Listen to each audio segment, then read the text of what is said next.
Surat police ઊંઘતી રહી અને state monitoring સેલની ટીમે સુરતમાં 6 દિવસમાં 3 જગ્યાએ દરોડા પાડી તવાઈ બોલાવી. 2 દિવસ પહેલા જ સ્ટેટ મોનિટરિંગ સેલની ટીમે સુરતના લિંબાયત વિસ્તારમાં ચાલતા એક જુગારધામ પર રેડ કરી 60 લોકોને દબોચી લીધા હતા અને તેમની પાસેથી 2,40,000 રૂપિયાની રોકડ સહિતનો મુદ્દામાલ જપ્ત કર્યો હતો. અહીંથી નશાની કેટલીક વસ્તુ પણ મળી હતી. 10 ડિસેમ્બરે સ્ટેટ મોનિટરિંગ સેલની ટીમે કામરેજના ઉંભેડ નજીક મહાદેવ હોટેલ પાસે દરોડા પાડી 2 કન્ટેનરમાંથી 77 લાખનો વિદેશી દારૂ ઝડપી પાડ્યો હતો અને કુલ મળી 1,27 લાખનો મુદ્દામાલ જપ્ત કર્યો હતો. આ ઘટનાના 5 દિવસ પહેલા જ સ્ટેટ મોનિટરિંગ સેલની ટીમે કામરેજના ખડસદ વિસ્તારમાં એક મોટું ઇમ્પોર્ટેડ કોલસા ચોરીનું રેકેટ ઝડપી પાડ્યું હતું.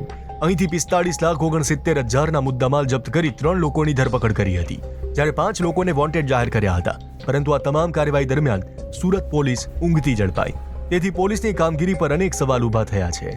આવનાર દિવસોમાં સ્થાનિક પોલીસ ઉપર તપાસ હાથ ધરવામાં આવશે અને યોગ્ય કાર્યવાહી કરવામાં આવી શકે છે. શ્વેતા સિંહ, Divya Bhaskar, Surat. Share and download કરો દિવ્ય ભાસ્કર એપ.